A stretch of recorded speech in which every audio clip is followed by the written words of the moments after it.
try to tell them we up next, you can't stop that. This your favorite podcast. Every show is lit, baby. You know what we finna do. Slick gon' talk that slick talk, he gon' get political. Okay. Do not switch topics, niggas is toxic. Poppy shots don't always saying something wrong, but if you don't like it, what we saying, nigga, oh well. We try to tell you, baby, this might not go well. This might not go. Hey, that's it. One take. We're not even doing it again. Keep that. That's the one. Welcome back, ladies and gentlemen, to another episode of This Might Not Go Well.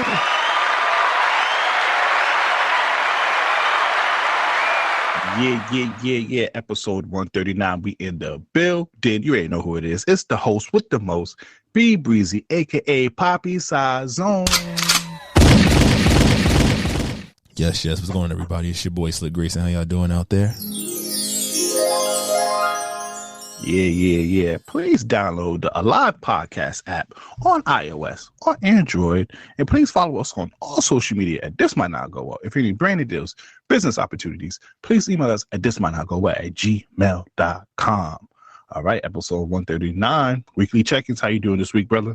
I'm good, man. I'm good.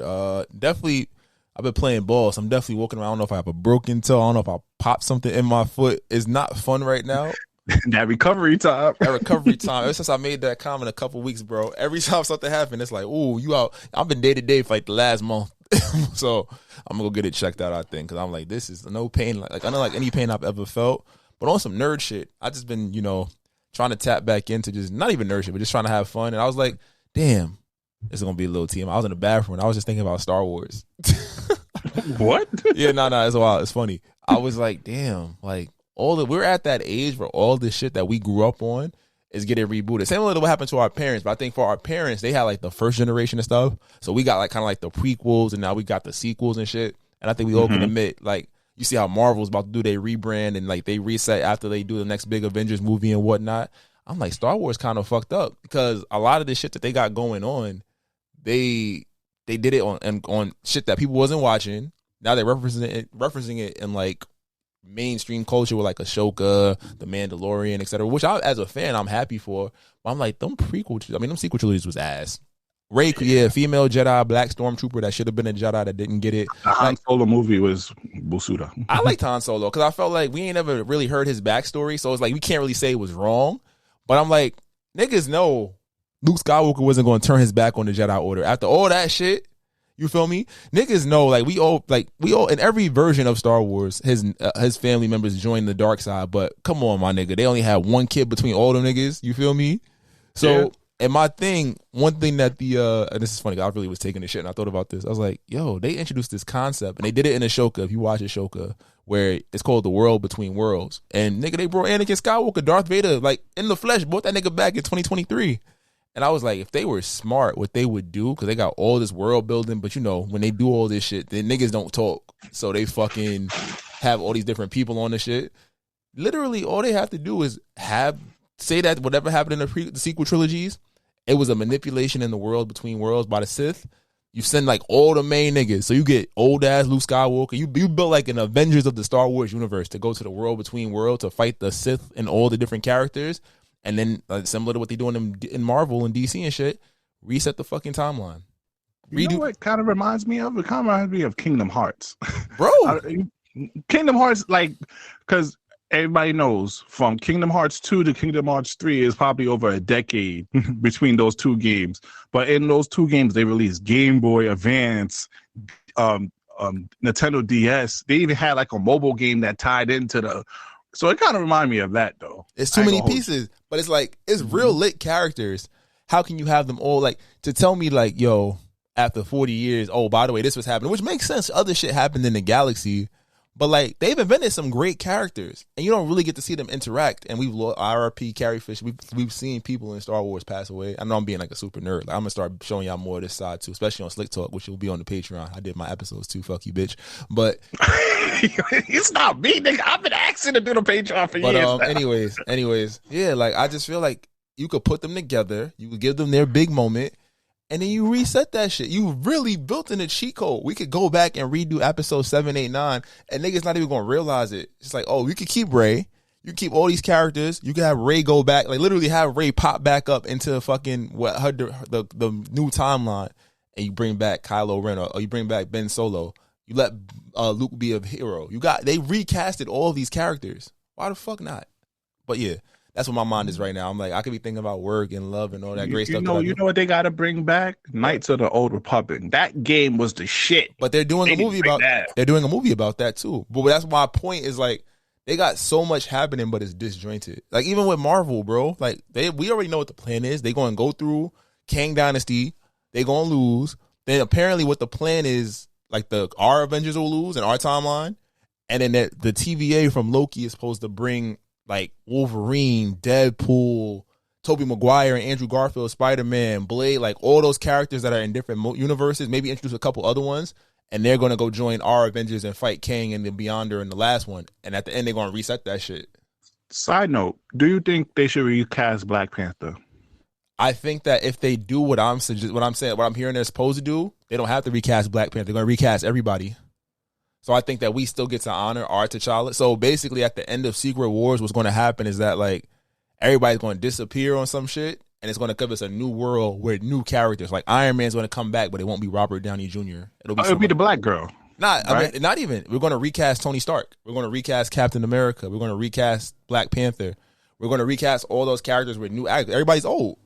So now when they do that shit, it's like, yo, we pretty much wrapped up our story with, that era, those 20 years of movies. And now we're giving y'all the new Avengers. Like we're getting it's not like it's gonna be happening for decades on. But that's every 10 years or so.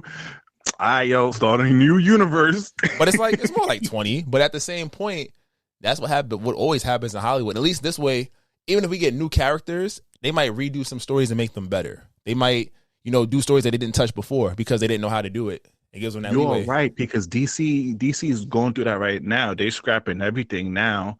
And they are starting a new universe. Now, what they need to do is bring out Icon, because Icon is the black Superman in DC. They need to bring out more of those black heroes. If they really want to win people over, start by winning the black folks by opening up that universe with Static Shock and that whole. If you could do that and bring Icon as the face front, hey. But that's the point. So now, but I think they might have Michael B. Jordan play the Black Superman. In fact, Michael B. Jordan. No, he can't be Icon because Icon is a lawyer and he's been alive since slavery time. He's gonna be Val. So I don't think he might. He's gonna be Val Zod. He's gonna be the actual Black Superman who was actually president. But that's what I'm saying. So like that's where we're going. Everything that we grew up on, even Power Rangers is about to reboot, bro. So that's where now you got me in my nerd talk. That movie was good. That movie deserved a sequel. 2017 joint, it was fucking phenomenal. It just was a little bit it was for some people, like everybody was so used to like the kiddiness of Power Rangers. That was a mature take. That's what Netflix should do. They should lean into. But everything that shit pissed me off because I was like, yo, I really like this movie. Everybody I went to the movies with said, oh, this shit dope. And I'm thinking, I know this shit gonna take 2 or 3 years because that budget was insane. All that CGI was crazy. Cool. Shit never came out. And I was like, bro, you had potential. You had serious potential. But a shout out to them even just having the old Power Rangers with that reboot too. But I ain't gonna lie. I was listening to New Rory Mall. The reboot culture is trash though. So I appreciate them starting new, but I don't want them to reboot anything else because the reboot shit has really been a hit or miss, to be honest with you. I think Coming to America was trash. Yeah. I think that what else? I think that with a lot of those reboots, it wasn't a true reboot. A reboot is like we starting from scratch. You feel me? Like even if you haven't seen this, now you get your entry point. You feel me? I think a lot of people were just making sequels or they were rebooting something that came out 2 years ago. So like, I think when you have something like a Star Wars, which has been the last, 10 to 15 years of this Disney era, right? Or you have Power Rangers, 30 years, Marvel, 20 years going on, right? you reboot it in a way where you give closure to all the branches, and now you have like Marvel in this case has all its characters back. Remember, they were owned by different studios, so now you get you get the Avengers, where you get an actual Hulk movie where he doesn't just have to play a side character, or you can use everybody's rogues gallery, and it's like you could really create some crazy shit. But that's what my mind has been like when it's like content wise, like even like Dragon Ball has a fake reboot. They said they got the Dragon Ball Diamond shit coming out. Bro, what the fuck? But it's before. I actually like GT. I know niggas don't respect GT, but I actually kind of like GT. Kid Goku kicking niggas' asses, and that Super Saiyan. But that was it. That was it. It was really the Goku show, and it was at the expense of. I'm a Gohan fan. Like Gohan's my favorite anime character of all time, and he got shitted on. Goten had the coolest design in GT. You can't tell me nothing. Yeah. And it's like he had like 5 episodes. Him and Trunks, like they made Trunks, like even Trunks didn't get shit, bro.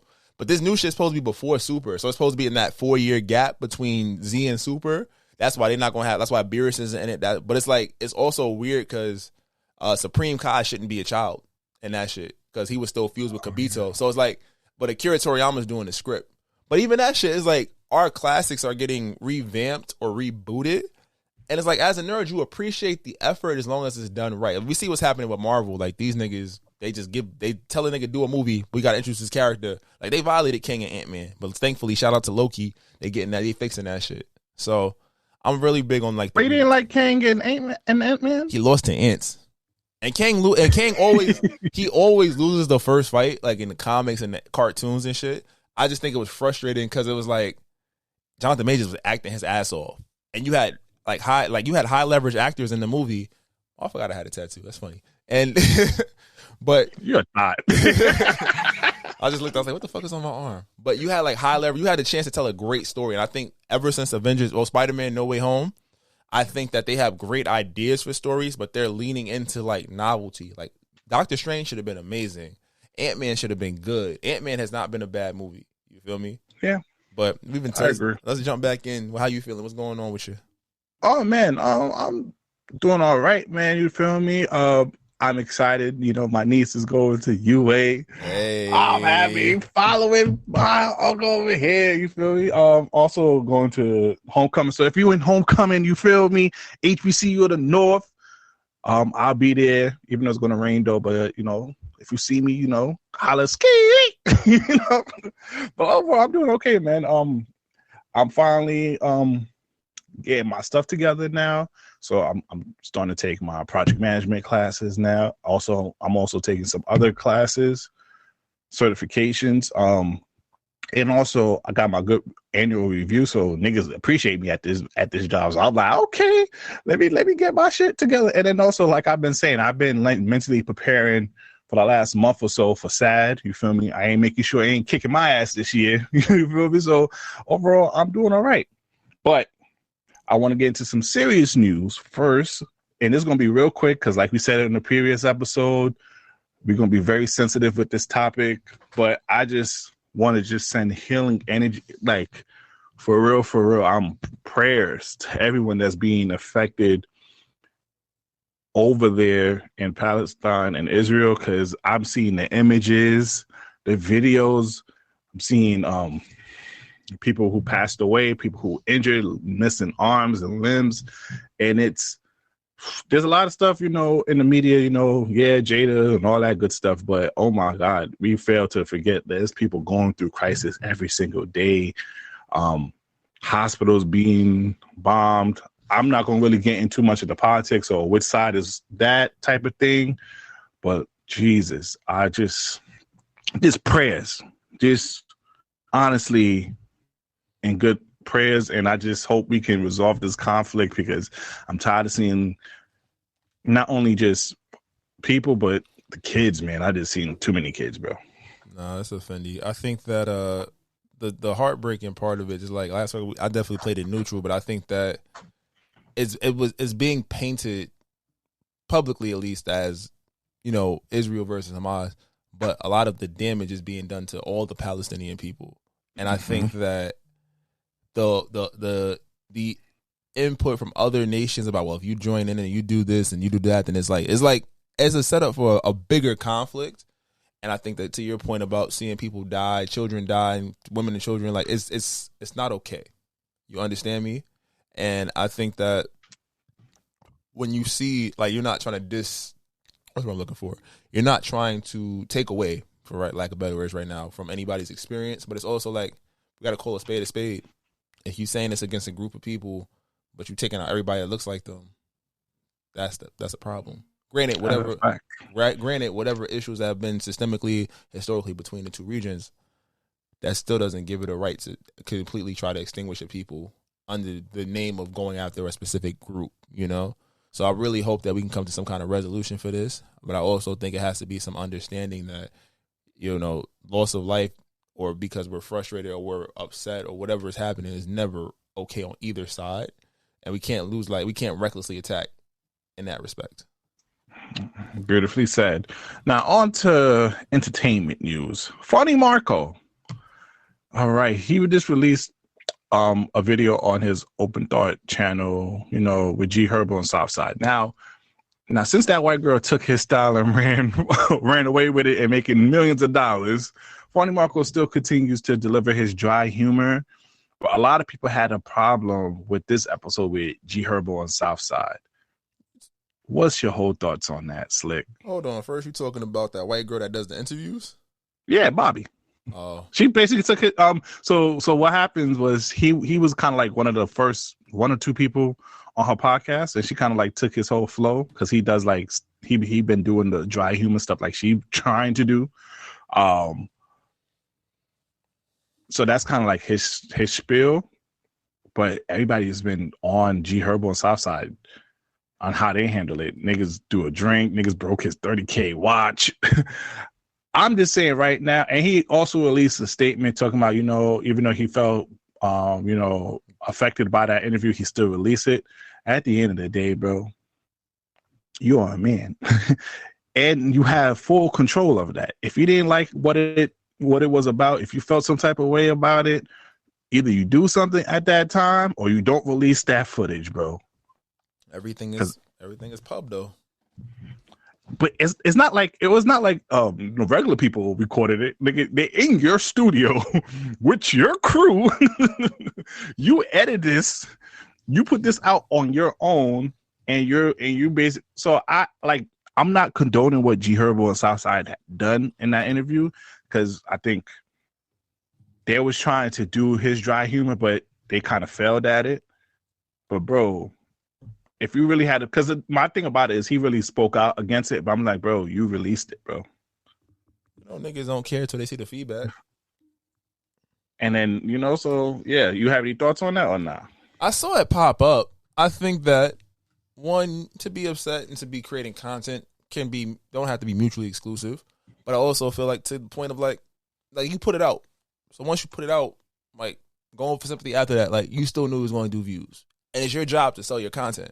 So that's why a lot of these times I don't have too much sympathy in these respects because I'm like, if somebody else leaked it, all right, cool. We could talk about it. But if you put it out on your channel, like you're doing it to get your numbers up, like the watch probably fake. Let's keep it a stack. Like you're not just destroying the nigga 30,000. Let's keep it a bean. Maybe it's like 10K. It's still a lot of money, but come on, like let's be real.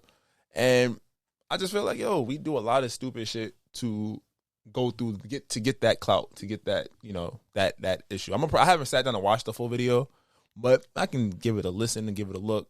I don't care. Just watch the clips, honestly, bro. Just watch the clips. I'm at that point too with long form content. Like I started like going back to the Bobby girl again. I saw the clip with her and ScarJo, or I watched some of the Offset interview. He's like, I'm just giving her some amount of her own energy. Shout out to Offset, the album fire. He roasted shit out of her. It was funny. He's like, he needs some seasoning, but it's also like, you know, for the Bobby girls, like, yo, you making your name off hip hop, like you gonna get what come with it.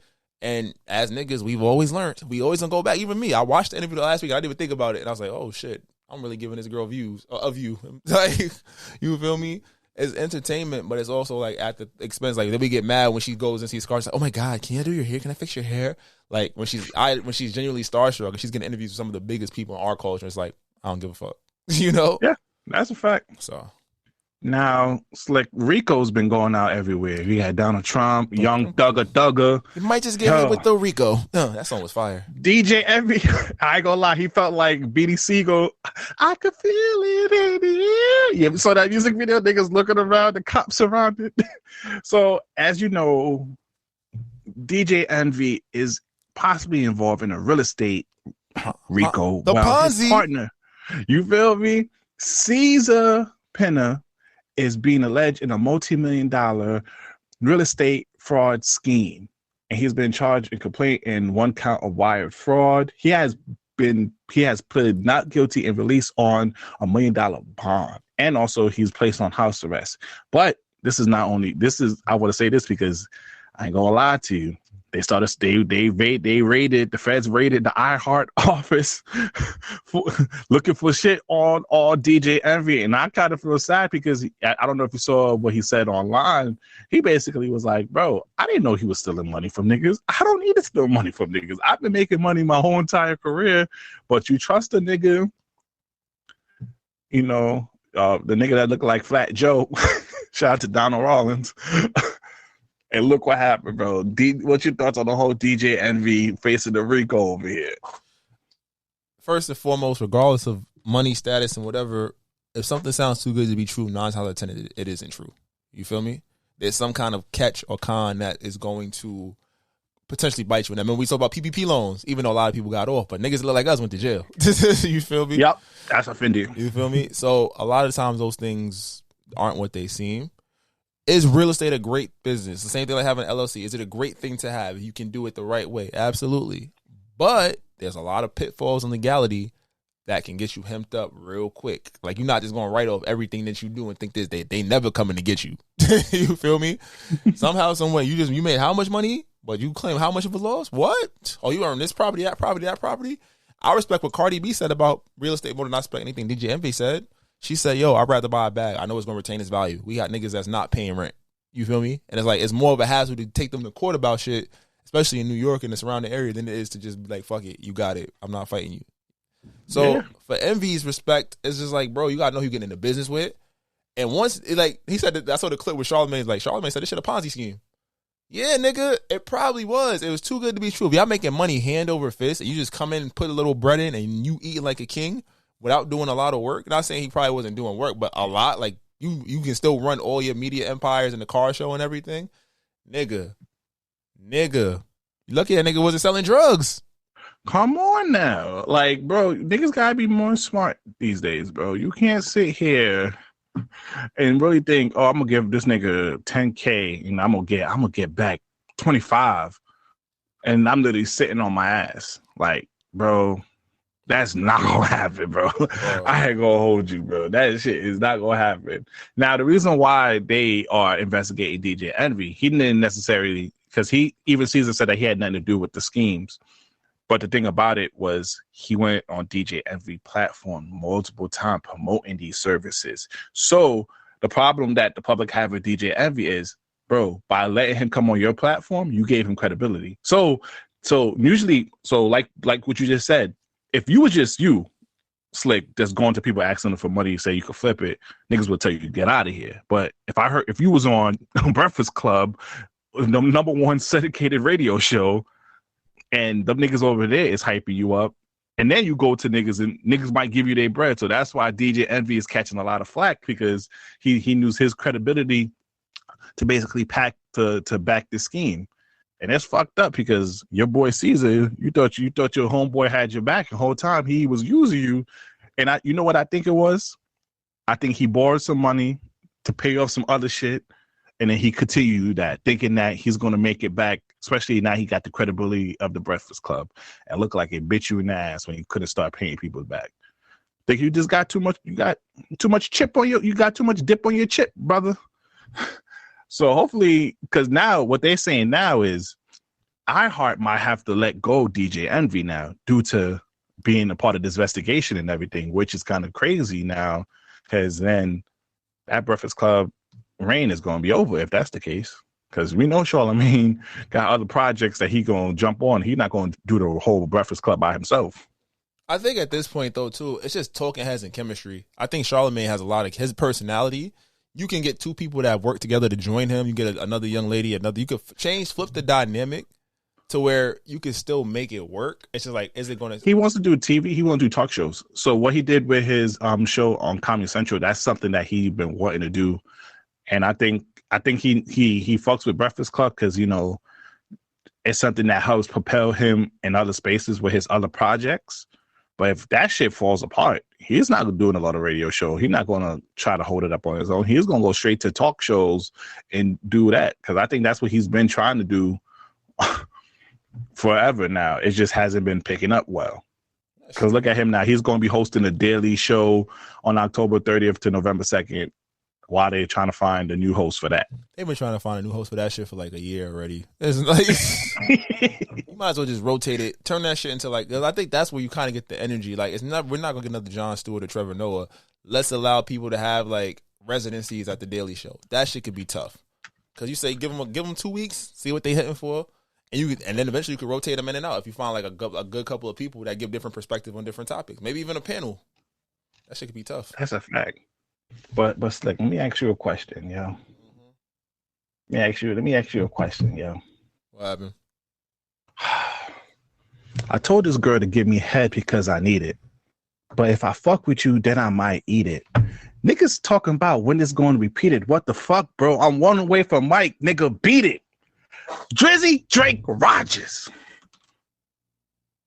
Fuck is niggas talking about over here? Tired of it. The GOAT, Michael Jackson, for #1 Billboard, and also helped one of his great friends, Jermaine Cole, get his first #1 in his career. If he's not the motherfucking GOAT, Slick, you take it over from here, because I'm about to go on a whole rant if you don't. Congratulations to Drake and J. Cole. Drake got another #1, but J. Cole gets his first #1 single on the Billboard Hot 100. It was a close race between First Person Shooter and I Don't Give a Fuck featuring Yeet. I thought Yeet might have pulled it out because the young kids listen to that shit, but that Cole shit hard. We got to admit, Cole smoked too. No, he did not. Cole smoked that, man. He did not. Cole He smoked. said, I searched one name, end up seeing 20 things. Nadine, Christine, Justine, Kayleen, Charlene, Pauline, Claudine. Man, I packed them on his phone like some sardines. And they all send me naked pictures. This is small. Bro. You niggas still taking pictures on a golf stream. My youngest richer than you rappers, and they all stream. Okay. Oh my.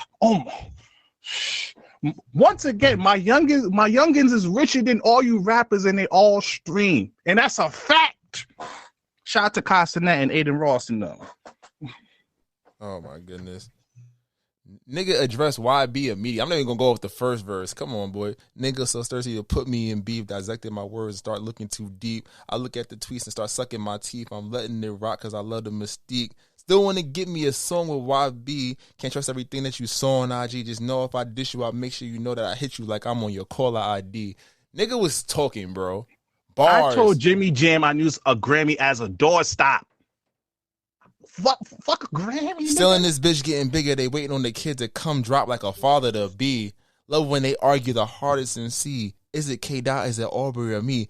We the big three like we started a league, but right now I feel like Muhammad Ali. I'm talking about niggas you don't even fuck with on your record, nigga. Yo. She called my number. I leave her hanging. She got dry clean. She got an Android and her messages lime green. Shout out to all my Android users. He recognized me out here, though.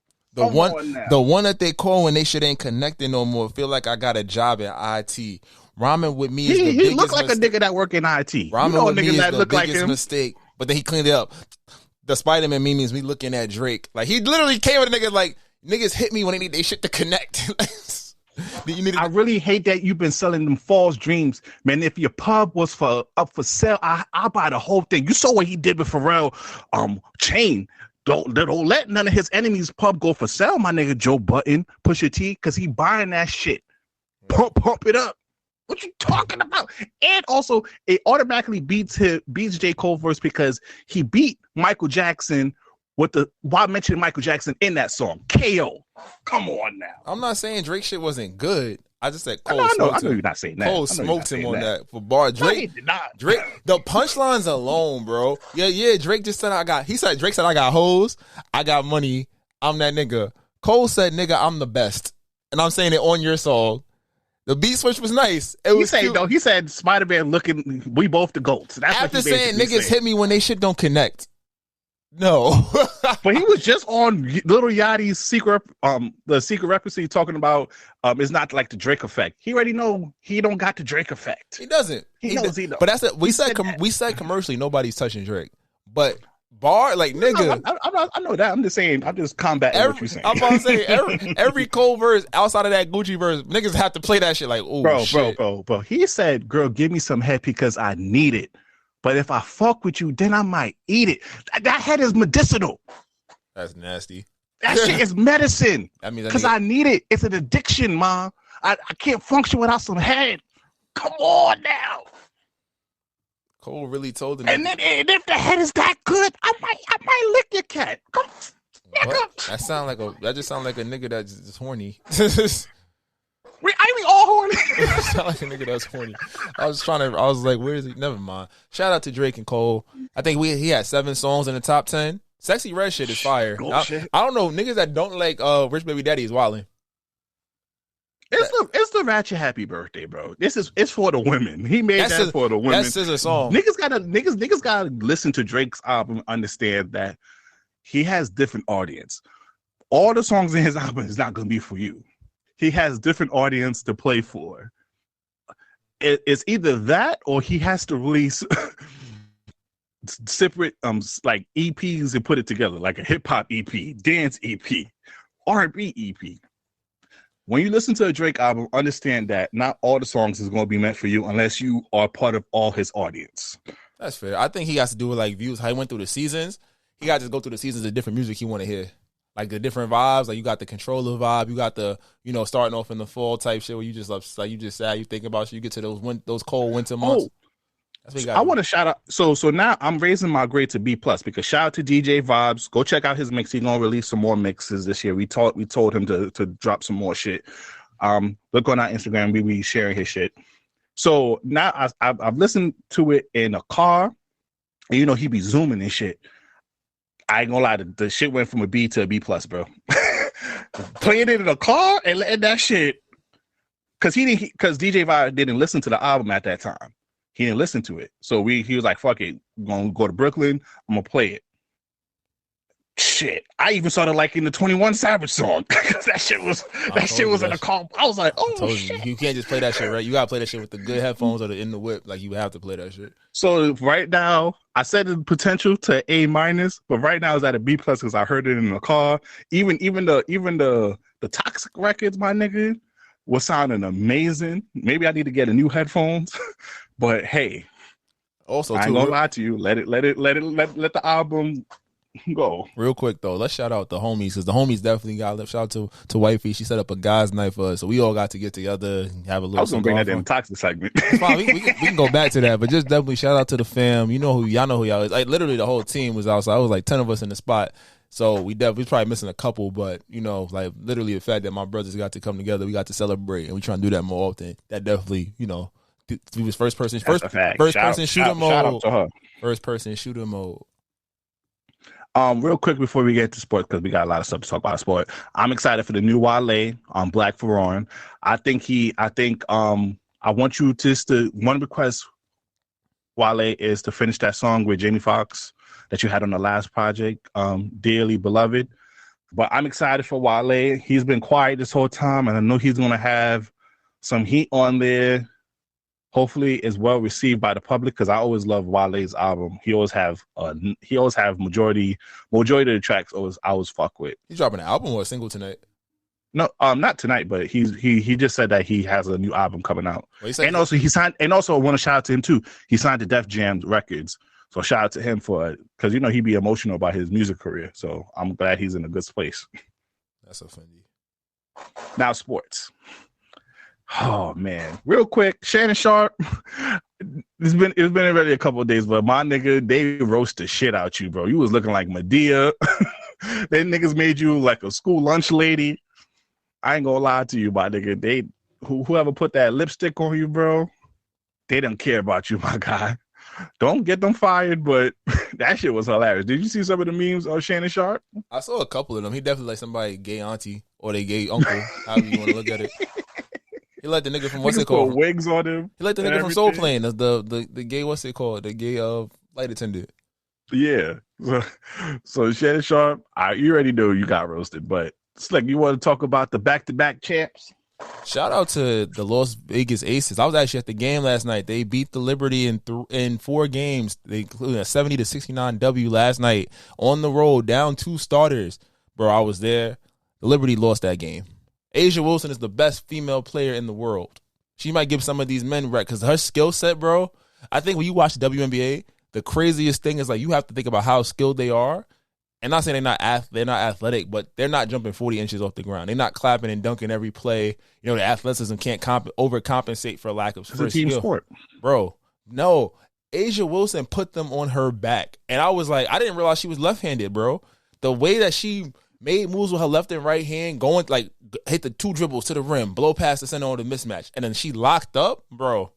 It was beautiful. And that last play, I think it kind of showed the difference between superstars and like really, really like all league players and a superstar. Breanna Stewart, 3 of 17. Sabrina Ionescu, she did not show up. John Paul Jones, MVP shit. Wait, real quick. A'ja Wilson, she petty and I love it, bro.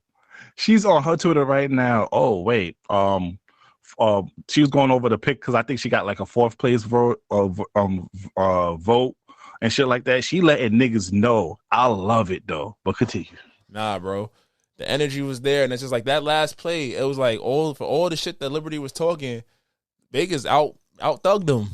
You feel me? It's like, yo, we here. Like y'all healthy, but one of your stars is not making no shots. The other star, she can't. Sabrina Ionescu cannot guard for shit, and it's like it's the perfect storm because think about the Liberty one. They took away the 2K cover from A'ja with Sabrina. They took away the MVP with Breanna. They won the Commissioner's Cup over Vegas, right? But they lost the thing that mattered most, the chip. And on your home court, Issa Rae was in there. Jason Sudeikis was in there. Nate Burleson who's the black female college coach who be supporting our players? I think she's from Gamecocks. Dawn Staley? Yeah. Like, people was in that motherfucker, bro. And it was just one of those things where it's like, God damn. Congratulations, Las Vegas. Liberty. That last play was dumb. Like, y'all didn't have it going. Y'all didn't know if y'all wanted to go one-on-one or if y'all was going, like, swing it. And then the person, like, your 5th option would carry y'all throughout the game, keeping it a stack. That's still not who takes that shot. You feel me? Like, Breanna, Sabrina, you got to live with that. A 1-point game. And it's like, if you saw how many shots rimmed out, so they was missing layups. I was like, God damn. Y'all really want to lose this game. And they did. So, congratulations, Las Vegas. A'ja Wilson. Are we surprised? It's New York. It's New York, bro. Are we surprised, Brody? Nope. It's New York sports, man. It's sad to say, but I can't expect less, bro. Real quick, I wanted your take on the NBA top 10 player rankings. Who's on the list? So we have hold on, where was that list? Was it from ESPN? It was ESPN. I know it was bullshit because it was the stars was angry.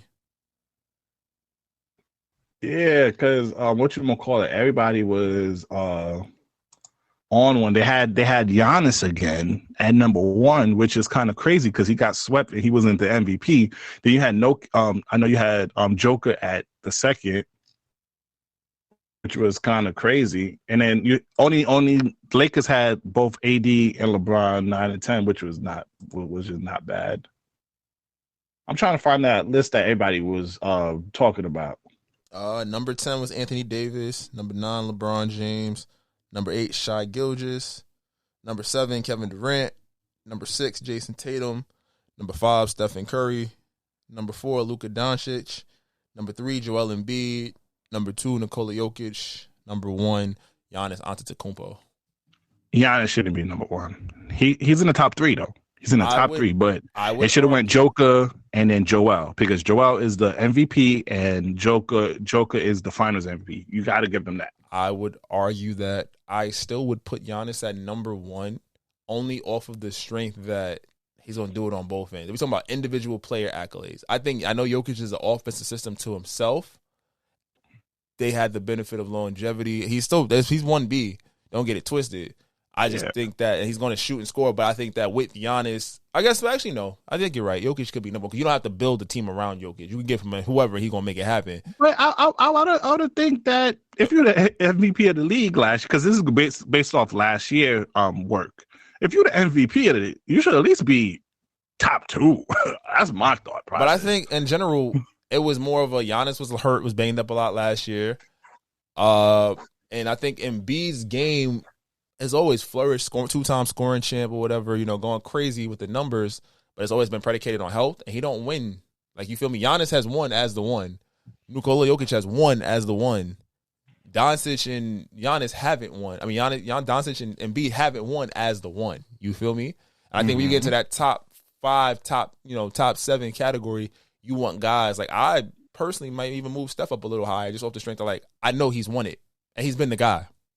And what he brings to the court is he don't need the ball to go crazy, which is insane to say. He can go get you 20 points just off of running around screens and then still run point, play decent defense. Like he can give you Luka-like numbers. You feel me? So I'm not. My only adjustment is just because I'm biased. I just got to put LeBron in the top 5. After that, then I'm okay with everything else. If LeBron, they said this on Gilbert Arenas' podcast so eloquently. LeBron is in year 21. He's the only nigga on that list should be like, I'm cool with it because you're still considered to still be a top 10 to 20 at his worst. He's number 20, and that's hard to put 19 players above LeBron. But at his worst, just thinking about how he moves and whatnot, you could say he's 20, and in year 21 to still say that you're better than 95% of the NBA or 96%. That's fucking impressive. What's your thoughts on Kyrie Irving being upset at being in the 30s? It's disrespectful because I think it's about personal. It's a lot. First off, let's keep it a stack. It's a lot of niggas that never played basketball at no level, let alone a high school level. Like, you feel me? Like, I'm not even trying to be disrespectful. It's niggas that wasn't making their high school team. Some of the people that got votes. You feel me? It was the water boy. And it's a lot of people that run with narrative. Narrative and talent don't mix and match. You're not going to tell me Kyrie is number 34. You're not going to tell me Zion's number 56. And we're going purely off talent and all of that. You're not going to say that. It's about probably what happened last year, what the narrative is, how reliable you think they are. But if I say when healthy, I put you on a court, then to your point, is LeBron really only number 9? Is AD really number 10? Is Tatum number 6? To be honest with you, I put an AD in my top 10. But I'll say talent for talent. Talent for talent. You're going to tell me talent-wise, AD is not him and Joel. Oh, yeah, he's definitely top 10. Him and Joel Embiid aren't right here together. Yeah. One is a little bit bigger. Yep. You feel me? You're not going to tell me that, I'm trying to think. You're not going to tell me Kawhi, when healthy, isn't up there with Jason Tatum?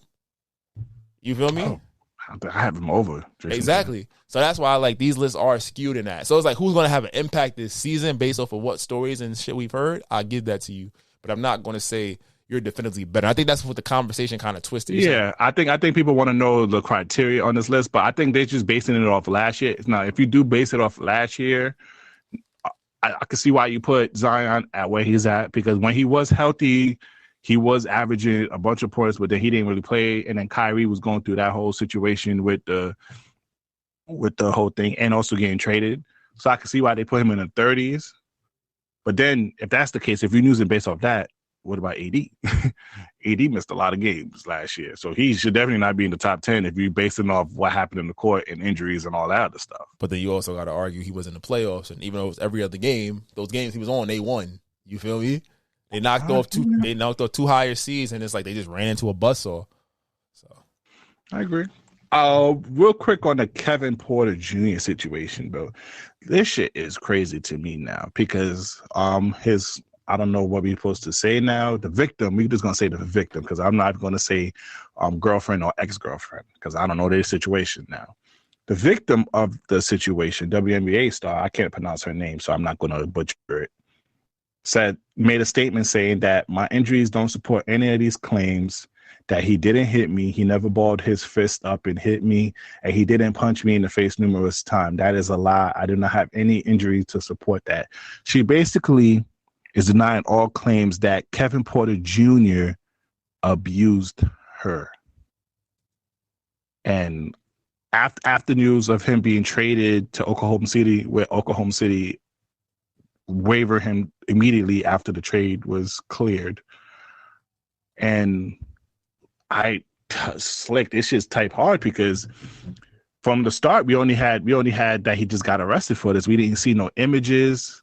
We just heard this thing. So it's kind of tough now because now we in domestic violence cases, you often see this a lot that the victim oftentimes try to protect the abuser, but it's kind of like, damn, we don't have no evidence to go off of.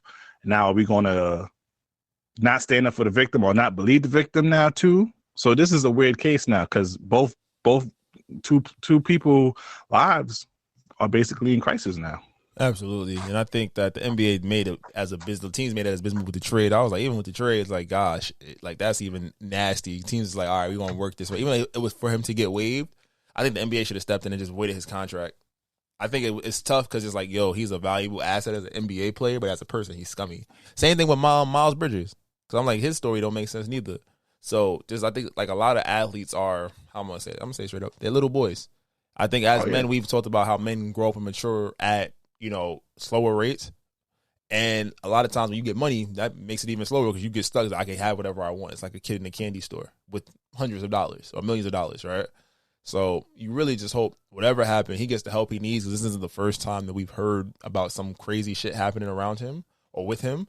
And it's just like, all right, well, you got to figure out. And that doesn't help him out a lot. That does not help him out. He has a history of bad behavior. But I also want to put it out there because I want to be fair that Manhattan prosecutors dropped one of the charges stating that he didn't break his girlfriend's neck at that incident. So there's still more things about this incident. We're going to stay tuned on it because clearly this shit is crazy. And Miles Bridges, bro, what the fuck, bro? Because you put up good this nigga here. But anywho, real quick before we get to the song of the week, that Logan Paul and Dillion fight was so crazy, bro.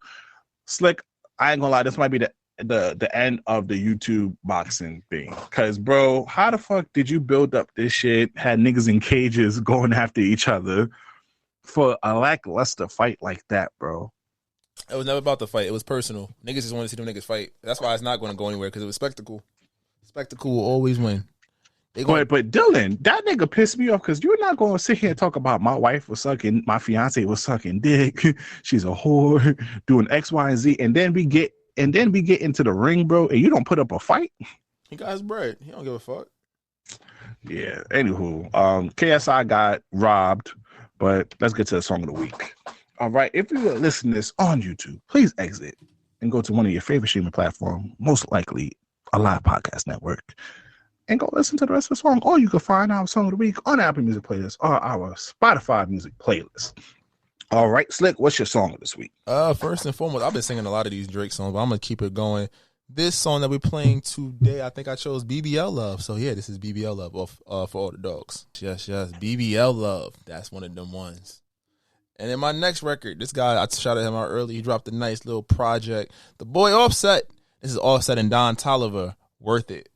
Artists can kind of come into their own. I think ever since he came out with like the Ric Flair drip on the solo projects, it's definitely been interesting to watch his growth as an artist and as an entertainer. I think he's very entertaining, which also lends to the reason a nigga like me will listen to Offset in the first place. Yeah, no, shout out to him. That album was definitely dope. Now, since you played Drake, I got to play Young Drake, right? I got to play Adonis. He just, if you listen to Daylight off the For the Dogs album, they finally released a full version of this. Here's Adonis, my man. This is the only I want. You will watch yourself after. If you get them dirty, I don't know. Question. When Adonis grow up, can he say nigga? No, he's only quarter black. He can't. I'm sorry. And I saw his family side. He can't say that shit, bro. They don't even want Drake saying nigga. But yeah, real quick before we get to the next song, y'all niggas is mad weird. That nigga is 6 years old. That he over here made a video of him playing basketball with his friends, and y'all niggas having a whole think piece on that. Shut the fuck up. Anyway, my next song is Blakeyana. This shit is fire. I ain't gonna lie, I'm with the Ratchet Girls.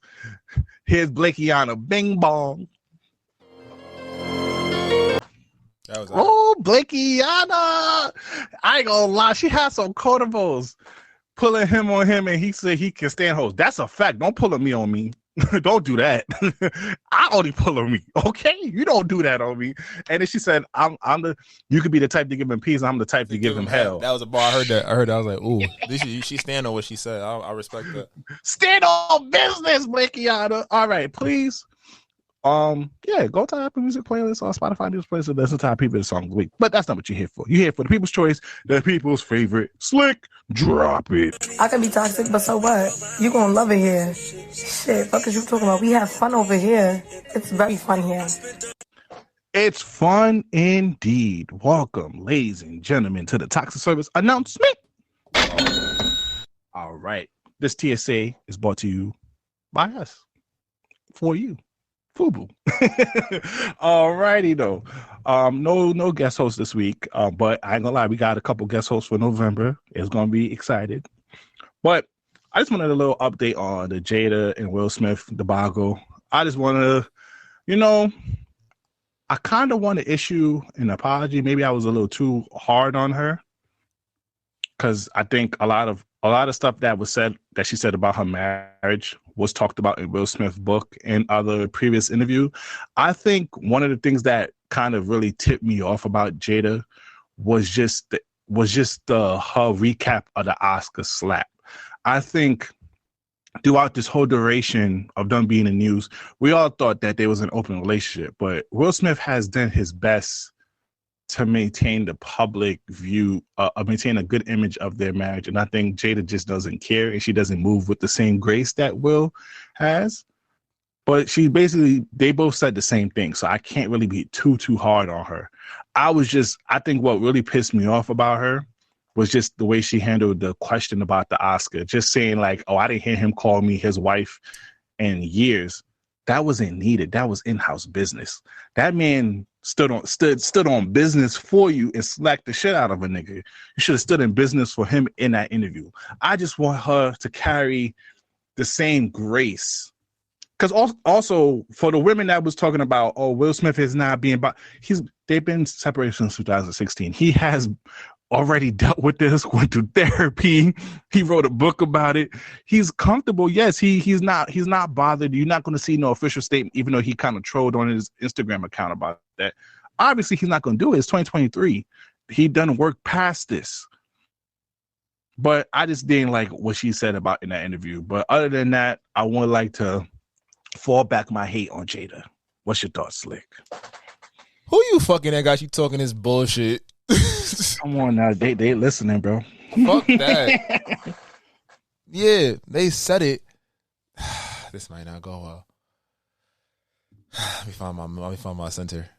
Nigga. Come on, I'm preparing myself because we got some guests covered. All right, I gotta really still find my center. I don't give a fuck. Like, yo, separated not as a line of respect, right? And this is all being done to promote a book. Why you ain't say this before? Timing is everything. I think that, again, I seen the videos. Marriage is a business decision as much as, if not more than about love, that as we try to perceive it to be, as we hope it to be. We also see the idea of like, Will, like they were just together celebrating her mother's birthday. You feel me? Like, they're still a family. We're not going to negate that. We're going to say that their personal lives, how they spend their time, like, is it mostly apart? Probably. But they protrude this vision of unity. When shit hits the fan, they come together. Not saying what makes that reaction happen, but you're not gonna ask me to stand 10 toes down with you when niggas is talking shit about you because you was fucking a baby. You feel me? And then when your shit about to come out, all of a sudden we not married, or now it's like you're being very specific in how you want the narrative to change around you. It's Gibbs narcissist. And that's my fucking problem with it. That's my fucking problem with it.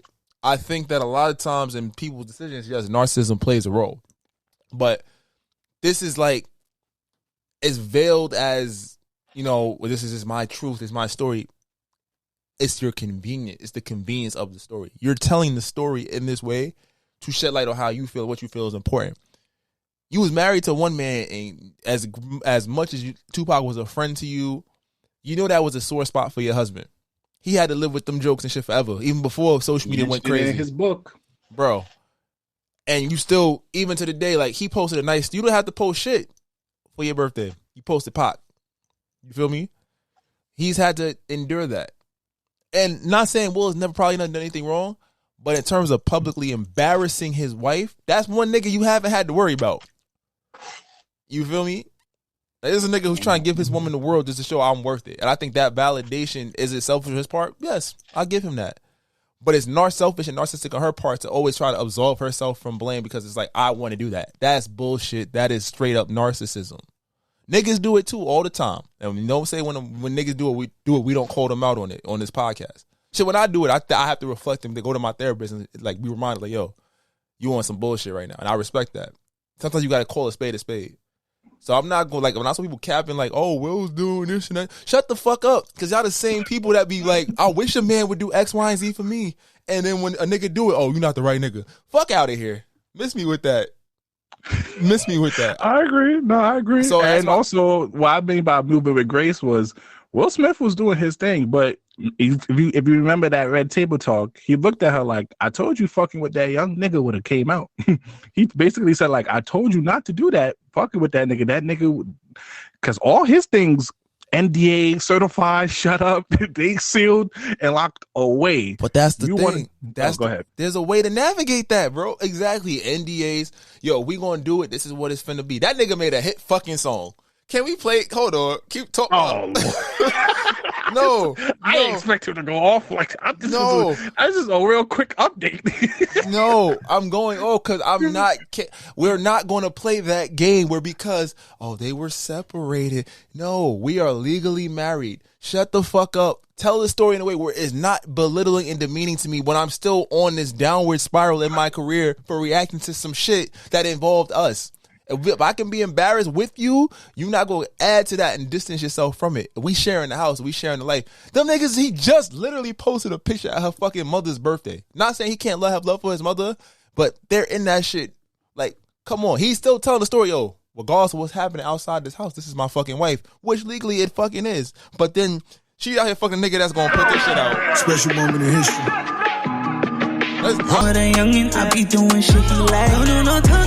He fucking with it, young, and I be doing shit he like. This is the fucking Fresh Prince. It's what? Oh, and the world can see. Apparently neither of you will. Look at this bullshit. That's on my fucking playlist on all the phones. God damn, you got it, Slick. I'm tired of this shit. You got it. No. I hate that shit, bro. I genuinely hate that shit. When as I've grown up, I'm like, yo, we gonna stand on it when it's like, nigga, somebody. You sound like me on the pod. I'm saying we're not gonna cap because legally you're still married, and that shit still means something. You're not gonna use this to sell a product. You embarrassing a nigga to sell a product. Let's keep it a stack. No. And Willard is a glutton for punishment. We know this about him now. And I'm not saying he didn't do his shit. Like, yo, we got the Margot Robbie jokes. We understand. But, nigga, like, if you don't love me, let me go. You could go. You don't want to keep me here, and then now it's like all the shit is out in the public, and you trying to distance yourself like I'm the issue. Fuck out of here. What's next? Okay, you had this on the topic. Go ahead. This is your toxic segment. No, you had this next thing going here. I'm sorry, y'all. That shit really. I did my slick talk into is about that because I'm just like, yo, why are we just stop embarrassing niggas in public. Like, yo, whatever y'all got going, like, people ain't shit. I understand it, but like, we're selling a product. That's what part that's being negated. It's not like we hearing this shit on Media Takeout like we did 10 years ago. Like, cut that shit the fuck out. I'm trying to see. Yeah, speaking of shiesty marriages, Tyrese, we've talked about it. You know, we kind of did a recap on his Breakfast Club interview, and then he's talking about like the impact of the drugs and him being with his ex-wife and how he feels. His ex-wife put out a clip, so I'm gonna play it. We're going to just try to jump into this because I got this shit working this week. This is his ex-wife making a comment about their marriage and divorce. If I had different people in my ear at that time, I would not have made that decision. No. Wow. I wouldn't.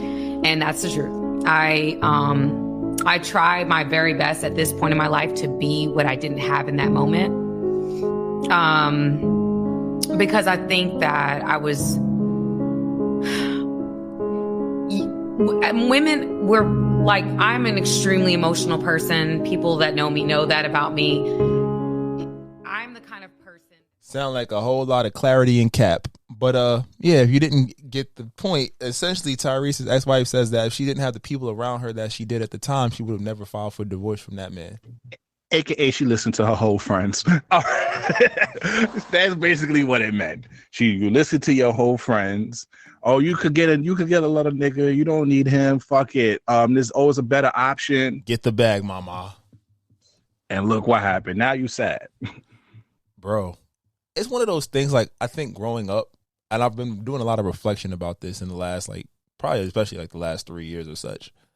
We are slaves to our emotions. I think as men, we more so, like, we roll with the punches. Like, yeah, I'm not happy today, but I'll be happy tomorrow. You know? I think a lot of times, as the story goes, a lot of times, a woman be like, I'm not happy today. I'm probably not going to be happy tomorrow. So I'm going to go do what I got to do. And then it's like, oh, shit, that probably wasn't the best play. And I think the biggest thing with that, like, I was telling Shorty, I was like, yo, Tyrese has, like, somebody's on his side. Like, Envy was trying to play him. That nigga about to go to jail and get his booty played with.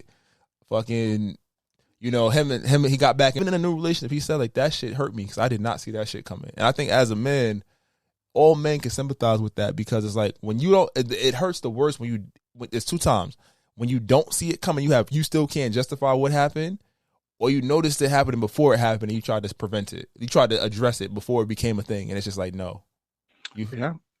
So that shit, and it's also like, I think in my opinion, like, growth is growth. I will give you growth. But a lot of times growth can come off as cap. Because I didn't hear accountability in that.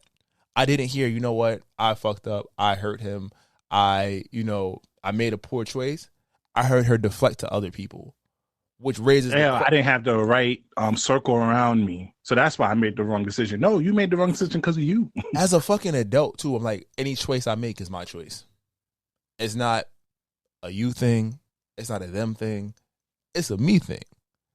And when we say accountability, that's what we're looking for. It's like, yo, I'm aware of what I stand on, what I did, and I know it was wrong. Like, I have to stand on it because I did it.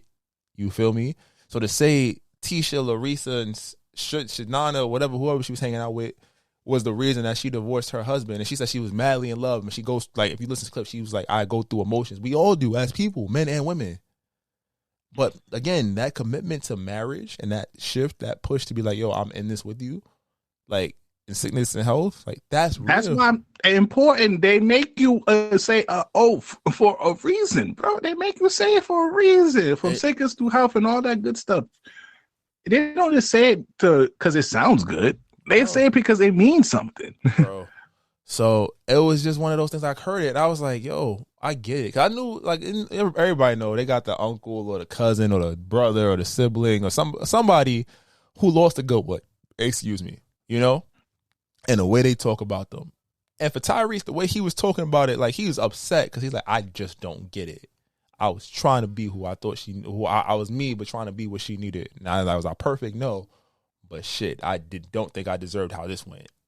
Exactly. And that's why I was like, yo, that shit right there, dog. That shit real. So that shit painful. I mean, he's in a new relationship. I hope she finds happiness at the clarity, but I think she can't. Again, it's almost narcissistic to deflect to other people. Why aren't you focusing on what feelings you had? She said, I'm emotional, but emotion don't make you throw away that type of shit. You feel me? So let's give the people some advice. So that's why I always preach, keep reasonable people at your side. Always check your circle. But also, as far as relationship, when you are, because it is important to talk to people about problems, about, that you might go through, but always keep that number low, and also keep it to people that give you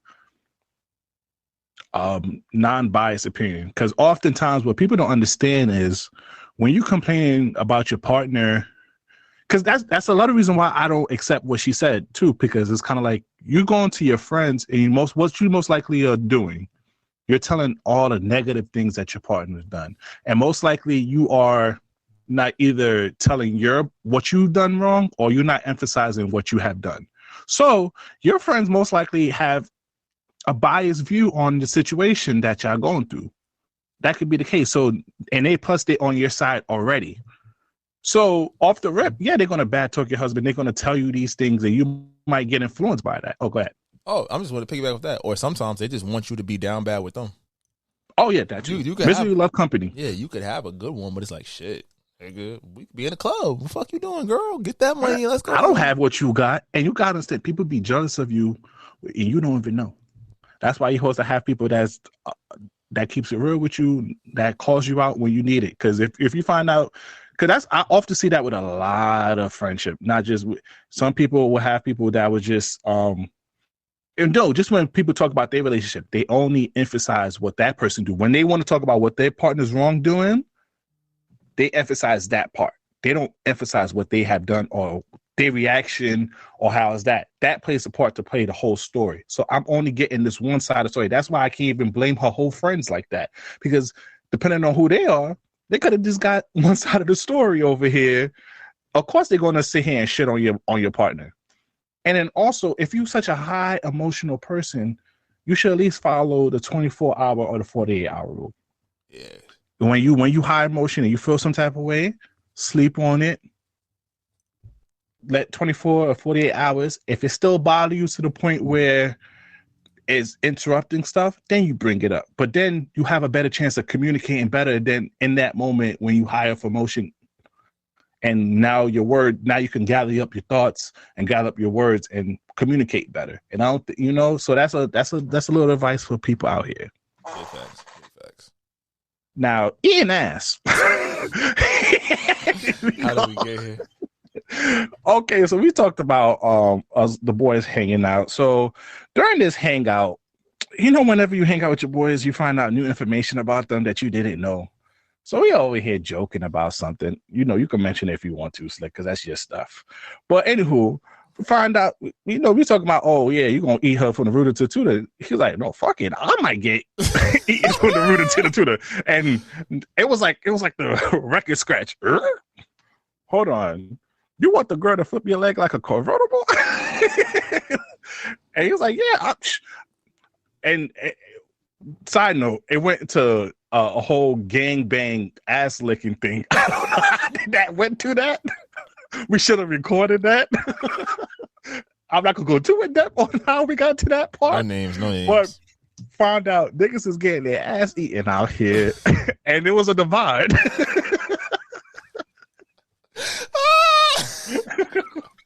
So, damn, from narcissism to ass. So, us guys are comfortable with eating girls' ass now. And, I like my gooch a little lick, but once you get to my ass, I don't know how I feel about that. Slick, what's your thought? Shit. Nah, hold on. I wasn't prepared for this either. I think that if you with a woman you trust and she go explore it, yeah. But it's like it's not something you ask for. Pause. How do you even? First of all, I have a couple questions. How do you initiate this? No, that's the funny part. Pause. What? I don't want to say position, but I got to. What position are you in? Why are you getting your ass eaten? I'm not going too far in this conversation. And also, do you give a recap or do you ask for it again? One. This was a long ass time ago. So I think that don't put that on your fiance. Yeah, no, I'm not doing that. Oh, nah. I was like, in the instance where it did occur, I don't think you asked for it. I don't think usually like sometimes shit just happens. Sometimes you just have too much Henny. And something happens, but there's no. Well, she was kind of giving you head, and then she kind of just like lift your leg up a little bit. Not even on type of shit like that. Like I think that what had happened, it was just like, oh shit, she was at the gooch and it slipped, and I was like, oh, and she stayed there, and I was like, oh, you feel me? This was like that ass like 10 years ago, which is the funniest part about this. But I remember it because I was like, that is a hell of a feeling. But the funny part, the first time how you be like, yo, nigga, am I gay? But you wasn't wilding though. We're not gonna say the individual name. We're gonna let him come on the podcast and talk about this himself. But homeboy, no. It was definitely one of those situations where I was like, oh wow, that was plausible. It's mildly, but you don't ask for it. I was like, you definitely don't ask for it. You definitely like oh, hold on, how? I mean, after she do it like one or two times, you could just ask her. I don't lick my asshole a little bit. transparent. If I'm being completely transparent, I don't think it's happened more than twice in my. No, I'm just talking about in general. Like if she did it 1 or 2 times, you're not gonna be like, all right, yo. Nah, that's wicked. That's wicked. Because you know what? If My booty hole brown. that'd be the scary part. Because I think as niggas, we all understand. Sometimes it'd be like, oh shit, damn, I gotta go again. You feel me? But the times it happened, I was like, it was cool. You feel me? But definitely, I've done none of that extra wild shit, like legs in the air type shit. That's a little wild. I said the first time I was like, wait a minute, nigga, am I gay for liking that? I was like, hold on. Oh, so pause. Answer the second question. How? No, I told you. I told you it was just like she's giving me head. Look at my Gucci, and she slid a little lower. That was it. No, how? Pause. Was your legs in the air like a convertible? Absolutely not. No, that wasn't happening. No, I'd be 10 tones down on that. No. But like I said, I think that I've said it on the podcast before. I think that this was a woman I trusted, like a woman that was like, yo, legit. Like we was like, we was like that back in the day. So it was like the fact that it happened, it was kind of like, oh shit, like it was a method of comfort. Like I think. You know what I forgot? What happened? Now the conversation went even deeper. It did go left. It did go left. Because I was like, shit, OD. This wasn't me. Okay, this wasn't slick. I'm not gonna put nigga. Okay, someone mentioned what happens if Shorty sticks a thumb. Yeah. I think at that point the divide got even wider. I think it was against. I think it was like 9 against 1 at that point. Like, wait a minute, they use a rotisserie chicken. I mean, that's where they say the G spot is. I haven't gotten there. No, my freak nasty. So nah. Nah, you can't put a finger in my ass because I lose all manhood. Like, because I can't talk shit. She go like, you sound like Maxwell. But nah, we don't come on here, we don't project it. But at the same point, we're like, hey, ladies, if you ever feel a little freaky, sometimes you gotta see how he react. He might punch you in the forehead. He might be like, oh shit, that was all right. Hey, there's the belief that anything that you do with a woman sexually is not gay. I don't know 100% behind that belief. I don't, because if a nigga letting a girl peg him, nigga, you have secret tendencies. I'm sorry, you might. I don't sex shame, but I'm gonna laugh at your ass, nigga. What? You was a bottle? Yeah, that's I'm glad that didn't bring up, because if I find out one of these niggas got pegged, over. But we're gonna bring these individuals on the podcast in the future and let them explain their case. But only thing I'm saying is you better not be on all fours getting your ass eaten. I'm just saying that. Niggas was playing puppy dog chow, like nah. Matter of fact, maybe she jerking you off and then I don't know, maybe. I haven't got my ass eaten. I'm a big dude, so that's why I didn't advocate for it. That's fucking but crazy. maybe, but hey, no finger in the butt though. You put a thumb in that girl's butt, you don't get a thumb in your butt. But hey, to each their own. Let's get to our Choose One. All right, this week's Choose One. We're going to keep it on the sports side. Slick. So niggas went from narcissism. Wait. We went from narcissism to eating ass to sports. What the fuck is wrong with you? I'm going to read the whole docket next time. Hey, this might not go up. All right, this week's Choose One. Would you rather come off the bench with a championship or start but not make the playoff while scoring 39 points a game? Remember my 39. Remember my 39. I thought I normally. This came from Gil's Arena. Shout out to them. Give me my fucking 39. I'm cool. I'm still getting the same check. No, bro. I'm getting a 39 because we're not going to get the same check. But I'm scoring 39 points a game. No, I'm in the NBA.